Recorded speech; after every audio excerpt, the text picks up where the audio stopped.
Hello, I am Dr. Anton Garcia-Fernandez. And I'm Dr. Sylvia Morin. Welcome everyone to our podcast. Tracing Text. And this podcast is being recorded live here deep in the heart of the state of Tennessee. And we have, I think, a very interesting podcast for all of you out there today.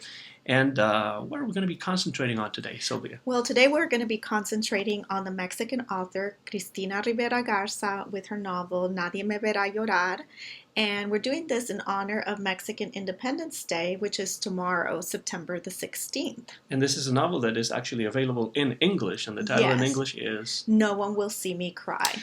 Well, before we start talking about No One Will See Me Cry, we should, I think, start talking a little bit about why we decided to do this podcast. Well, Anton, as you know, I really enjoy listening to podcasts. I listen to all types of podcasts.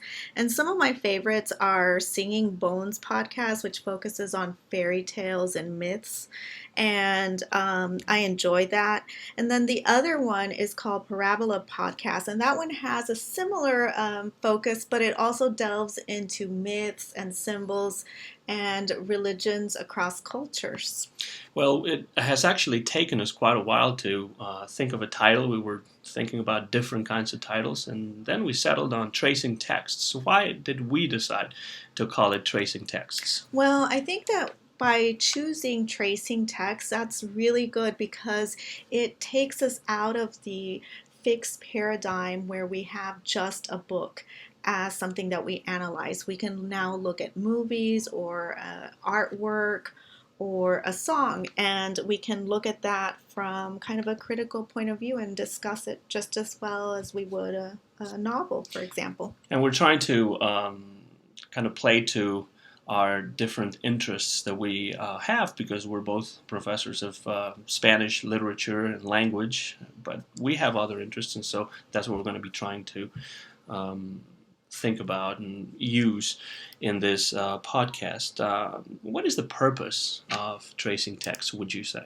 Well, it's a way to reach out to the broader community and share some of the things that we do here in academia, some of the works that many people may not be familiar with because of language barriers. Some of these have great literary merit, and we think that by sharing these, it's opening up new horizons and keeping people abreast of what's going on in literature.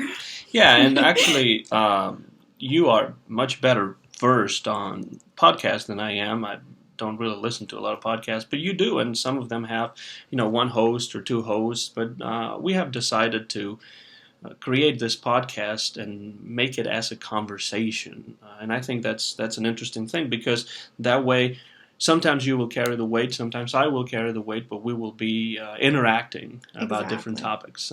And some of those topics, what topics would those be? Well, one of the topics I really am looking forward to discussing and just delving into more is the use of fairy tales within Spanish language texts.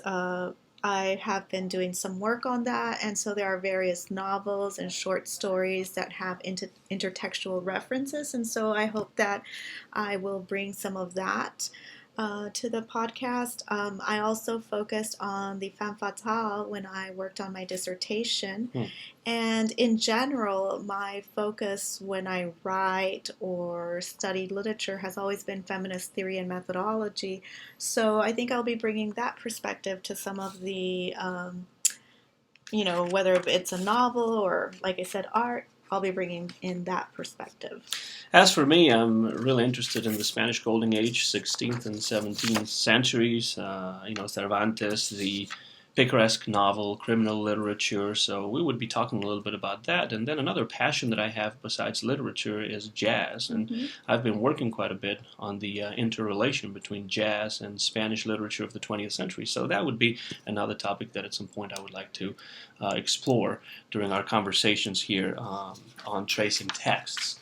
Now, we're going to be doing this podcast Not every week, not every day, definitely, but mostly once a month. Monthly, yeah, I think that would be kind of the ideal frequency. We definitely don't want to overdo it, and we have to prepare to have these podcasts and also to keep our audience engaged. Hopefully, we have an audience that is interested in the topics that we present.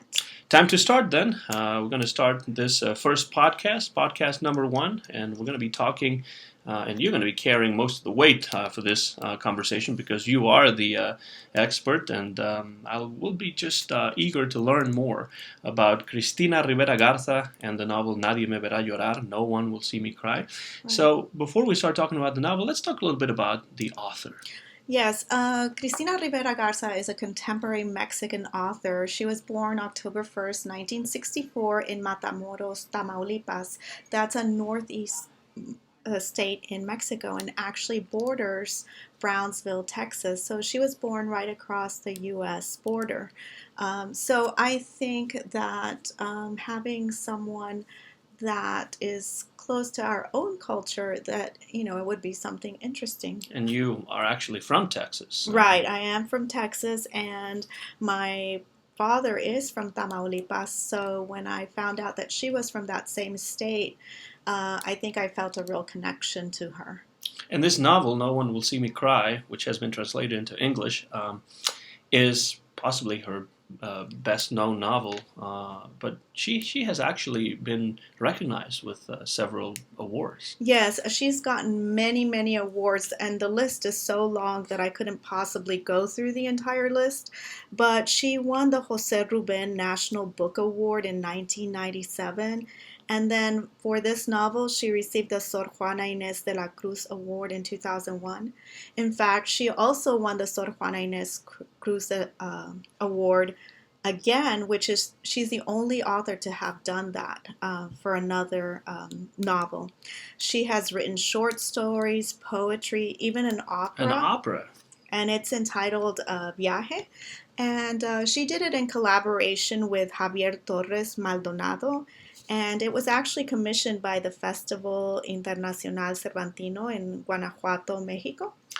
So is there any connection with Cervantes, I suppose? Oh, yeah, actually, yes. And it's this particular festival has been going on, I think, since the 70s. And actually it has, it's very, very popular. Many people go to this festival, international performers. So it is a well-regarded festival. So, yeah, she did that opera for one season when they had that particular festival. It takes place in October. Mm-hmm, okay, and we've mentioned that her work has been translated to English, but also other languages like Portuguese and German, Italian, and Korean. Yes, so she's extremely popular, and like I said, this particular novel in particular is her most successful one. Is she a professional writer? Well, she is. She has, like I said, lots of creative work, novels, poetry, but she also has an academic career. She's a professor, and she has taught at universities in Mexico and the U.S. In Mexico, she has taught at the Nacional Autonomous University of Mexico, which is the UNAM, and the Tec de Monterrey campus Toluca. And in the U.S., she has taught at the University of California, San Diego, and most recently, she was hired at the University of Houston, where they're starting a new creative writing program, a PhD actually, but it's not in English, but rather in Spanish, and it's probably one of the first creative writing programs. So it's a creative writing PhD? PhD in Spanish. Okay, well that is interesting. Now, I've known you for a few years now, and I know more or less the kind of literature that you like, and we've talked about your different interests. But why did you choose this novel particularly to kick off the broadcasts or podcasts of Tracing Texts? Well, of course, like I mentioned, she's a Mexican author, but because of her proximity to the U.S. border, she doesn't write. I mean, there are different aesthetics, and we could kind of discuss the difference between Mexican writers and Chicano writers, but she's right there, at the border, and she has a very different perspective than someone who is writing from Mexico City. Mm-hmm. And the way that culturally, and also when we were talking specifically about literature, Mexico is a country that really has, the source of culture is Mexico City, and everything else is the periphery. And so you actually don't get that many authors, or authors are not recognized if they're not publishing or from that central part of Mexico. Mm-hmm. Now, this author, though, knows quite a bit about her own country, Mexico, but she is also well versed in the United States. Right, and that's because she, like I said, she received a history degree from the University of Houston, where actually a lot of the research she did, so she's a historian.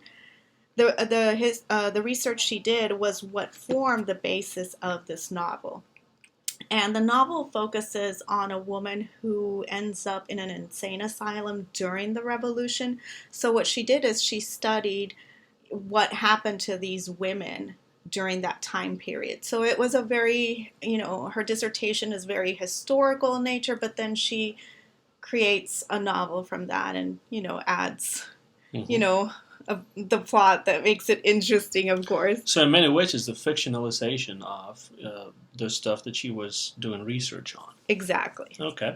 Well, you've said to me that this author was a product of the border. What do you mean exactly by that? Well, I mean, the fact that she is constantly moving back and forth, and it's really interesting the way that the culture along the border is very different from, the central part of Mexico. So it's seen almost as two different sorts of culture, very much influenced by the US, but along the same line, Mexico influences the US side of the border. So, in terms of, her idea of focusing on marginal characters that are not part of maybe a central location, Mm-hmm. and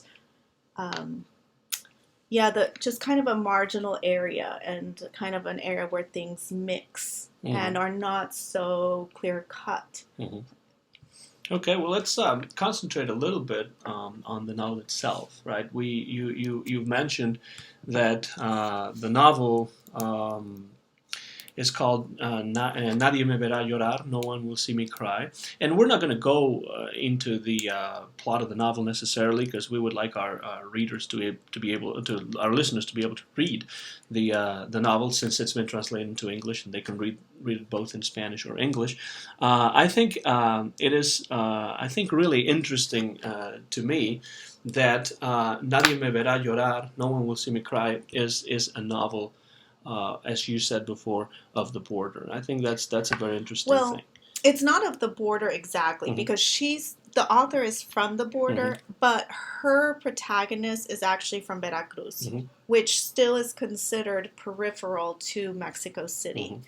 And the protagonist, when she arrives at the beginning of the novel in Mexico City, she's 15 years old, from a town in Veracruz called Papantla. And what's interesting about the town is that it's known for being the source or the origin of vanilla. So it's a vanilla growing region. And when she arrives, not only is she very young coming into this big city, but it's at the turn of the century in 1900, and she's from a small town, she's from the country. She's also very different from what your typical Mexican citizen in the city is like, both in terms of class and race. So that really is what makes her part of the periphery, similarly to being from the border for Cristina Rivera Garza. Mm-hmm. So there is really a connection between Cristina Rivera Garza, the idea of the border, and then the character, which in many ways is maybe not based on herself, but based on the research that she was doing. Right, based on the research she was doing, exactly. So the idea of vanilla too, right? You mentioned that you said something about vanilla, right? Right. And so vanilla is, would you say it's a leitmotif in the novel, or does it have a special meaning within the novel, or not? I think it definitely has a special meaning, and I think that's where I find it particularly interesting that she uses that throughout the entire novel, because through that she connects it with the protagonist and then explores various aspects that have to do with gender and sex and race and class, and ties it all in a very interesting way that there have been many articles written about this particular novel, but that in some ways have been overlooked, I think, because that part, the vanilla part, is what to me really resonates in the novel, and kind of like a vine, because it is a vine after all, kind of ties it all together. Okay. You're listening to Tracing Texts, our podcast here that we're recorded live in the state of Tennessee. And my name is Anton Garcia-Fernandez. And I'm Sylvia Morin. And Sylvia is talking about this novel, Nadie, verá, llorar.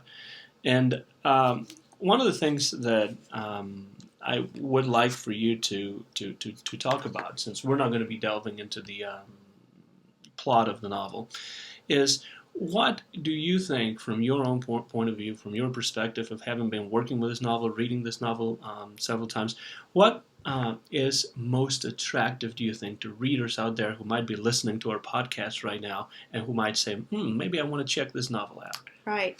Well, like I said, this whole leitmotif of the vanilla and the vanilla vine that runs through the novel, I find it interesting because many people don't realize that vanilla originates in Mexico. So that's one of I think it's more common to know that, for example, chocolate is from the Americas than vanilla being from the Americas as well. And so I think that Cristina Rivera Garza wants to make a point of that. Additionally, the cultivation of vanilla is actually quite complicated.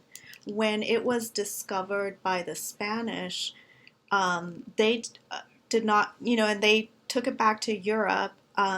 They could not figure out how to have pods to have it actually be fertilized, because only one type of bee, it's called the Melipona bee, actually then,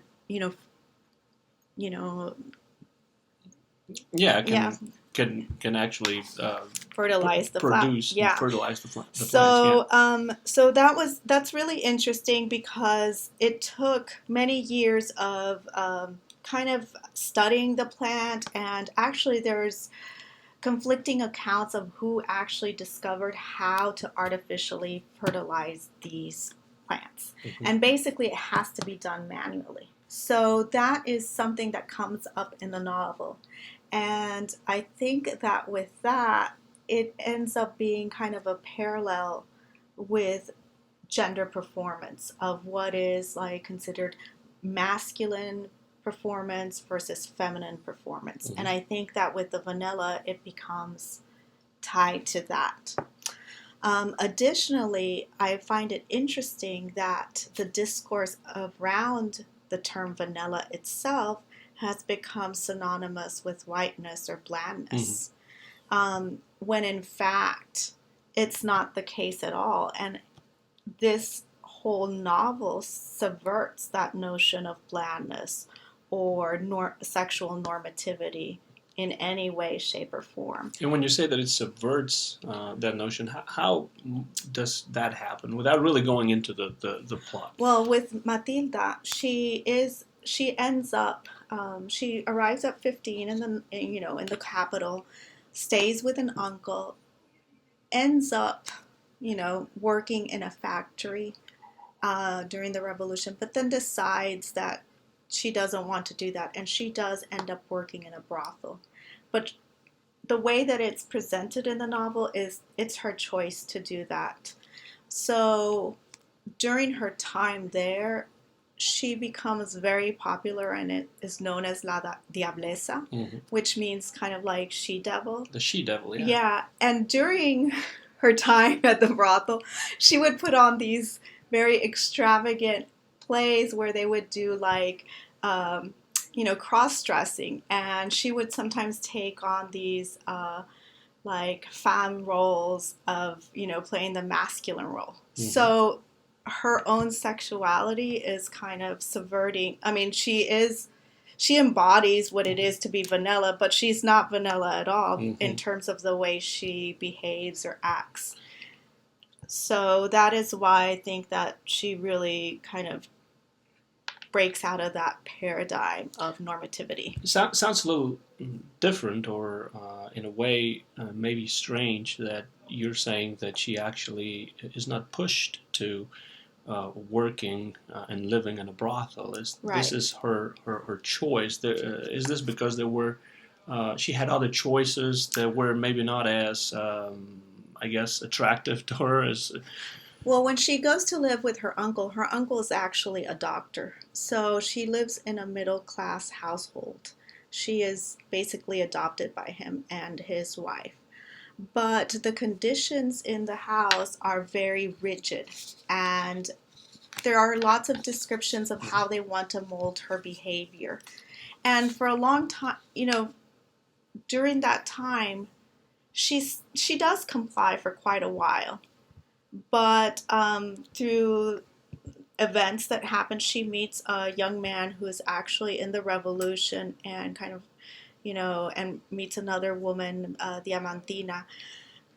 She realizes that her life with her uncle doing she has various chores and kind of she ends up having a job with another woman who is a doctor as well, kind of helping out at her house. She realizes that's kind of not the life for her. That's not what she wants. So she basically rebels against these rigid, very bourgeois middle class standards. So even though she came from kind of a poverty when she was out in the country in Papantla, her uncle had a much higher he was from a much higher social class and very much fit into the bourgeois culture of the time. and of course we're dealing again with the opposition between country and city, between rural and urban, right? Right, exactly. But also within the context of the Mexican Revolution. How important is the Mexican Revolution in this novel? It's definitely there, but not you don't get any battle scenes or let's talk to this general or that general. Nothing like that. It's more as a part of kind of an element to talk about why there's maybe like upheaval, social upheaval, or why the indigenous population is unhappy with the status quo. And actually, there were many factions during the revolution. It wasn't just an indigenous upheaval, or in the north, it was completely different. And then there was also kind of a middle class element, and I think that kind of plays into it as well. So in some ways, it was trying to break free from initially, like when she's there, she arrives during the Porfiriato, which is when Porfirio Diaz was the dictator of Mexico prior to the revolution, and everything superficially seemed kind of like at a gilded age, kind of glamorous. It was very focused on French culture and kind of imitating that, but it's kind of like the revolution is trying to go back in some ways to its original Mexican roots. So I think that's how the revolution plays out in the novel. So even though it's a contemporary novel, it hasn't been written too long ago. No. There is, you would probably think, a reason why it is set at the turn of the 20th century. Right, exactly. Okay, well, Cristina Rivera Garza must have talked about this novel quite a bit, or at least you've read things that she has maybe written or said about this novel.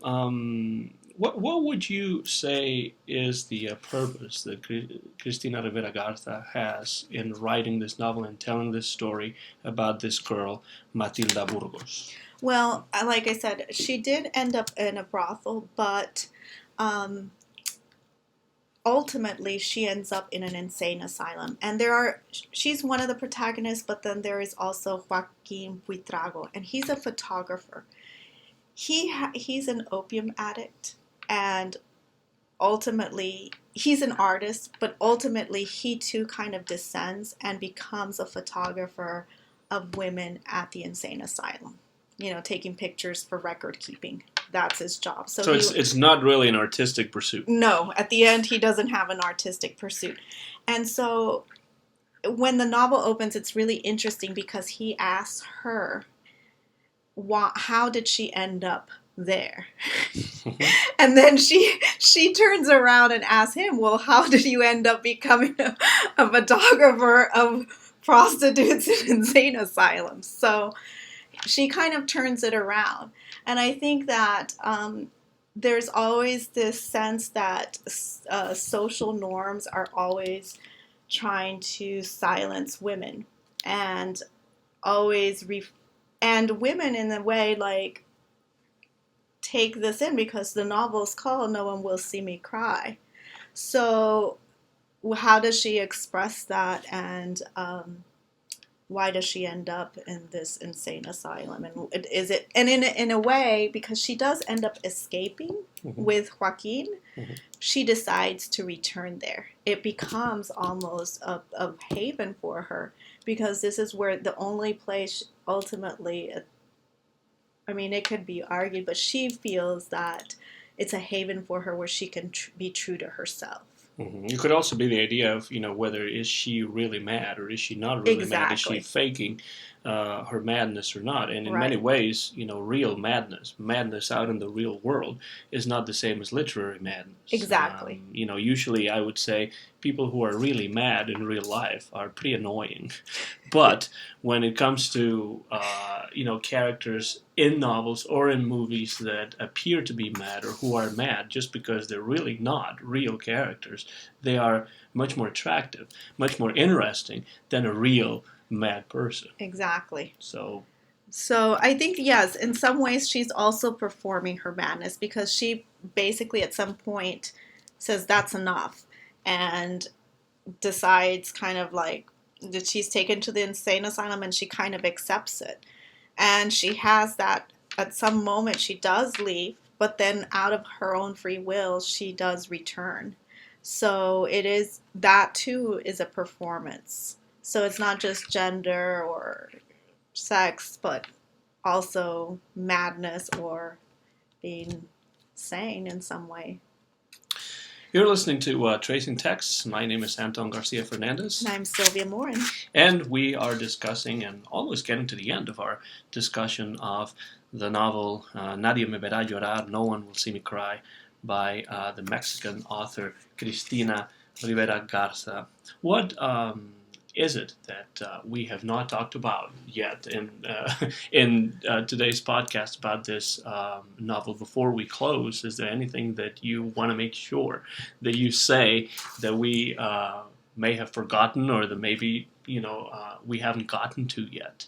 Well, I think that it's like kind of to summarize kind of my idea in terms of what this novel does for this character. And I know that vanilla is my thing because I've been studying a lot about vanilla, how it's grown, where it's grown now. And I must say, I always think of France actually, when it comes to vanilla, yes, never about America. So that's actually something I have learned now. No, and actually, in the U.S., it came through France. And I think it was Thomas Jefferson who had like this vanilla ice cream, and there's still records of that first vanilla ice cream. So it's interesting how it has traveled the world, and even today how expensive it is, and how vanilla trade is still, it can be tied up to some shady dealings because of how lucrative the market is. There's secrecy involved in the trade of vanilla still, and companies like food companies that need this for their products are also quite secretive about the ingredients and how much vanilla a product has, amazingly enough.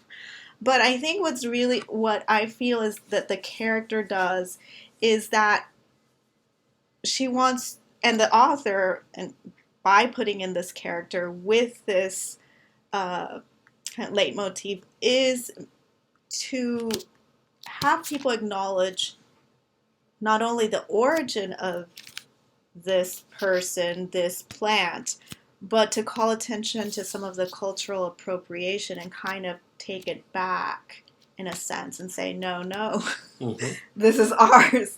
And then also giving, in some ways, a voice to a woman or women in this time period who have been silenced. Mm-hmm. So it becomes kind of a theme that, from the individual to a bigger group.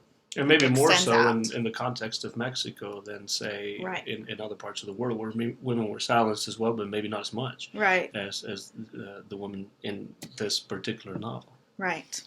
All right. Well, I think that to me is a very interesting thing. It makes me want to get this novel and read this novel by Cristina Rivera Garza.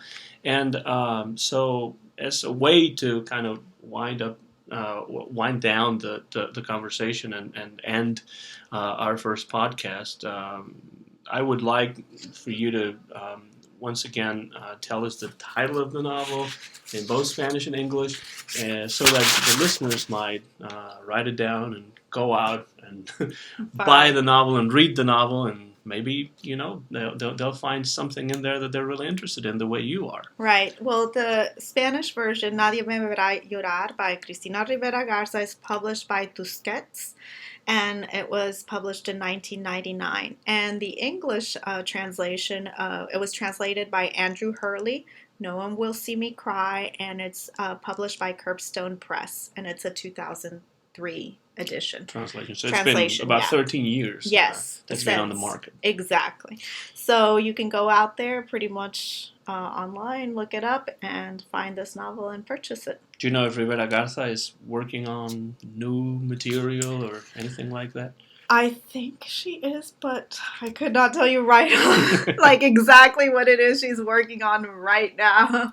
But what we can tell you, though, is that next month we will have another edition of Tracing Texts. And this time we're going to be focusing on some of the research you're doing, Anton. Well, more than the research I'm doing right now, it's something that I'm really always have been interested in, which is Miguel de Cervantes. Reading Don Quixote a long time ago was a big eye-opener for me, as it I'm sure has been for many other people. But I'm not going to talk about Don Quixote. I really also like Cervantes' novelas ejemplares, or exemplary novels, from the year 1613, and so that's what I will be focusing on for the next podcast of Tracing Texts. 2 of those exemplary novels. Excellent. I'm really looking forward to learning a little bit more about those novelas ejemplares. And those 2 will be Rinconete y Cortadillo, which in English is translated as Rinconete and Cortadillo, not hard there, and La Gitanilla, which in English is the little gypsy girl. And so those are 2 novels that I have read, I think, the most out of the several novelas ejemplares that Cervantes wrote. If you would like to contact the makers, the hosts of this podcast, Tracing Texts, there is a way to do so. You can do so by emailing us at tracingtexts, all lowercase, at gmail.com. So that's TRACINGTEXTS at gmail.com. And we welcome comments. Any comments are welcome. And also, if you have any suggestions, want to listen about a particular text, maybe we could take those suggestions as something we would cover in the future as well. And since we're commemorating Mexican Independence Day as well with this broadcast that we're doing right now, I think we should say Viva Mexico. Viva Mexico. All right, well, this was the first podcast of Tracing Texts. My name is Dr. Anton Garcia-Fernandez. And I'm Dr. Sylvia Morin. And we are signing off from the state of Tennessee. Bye.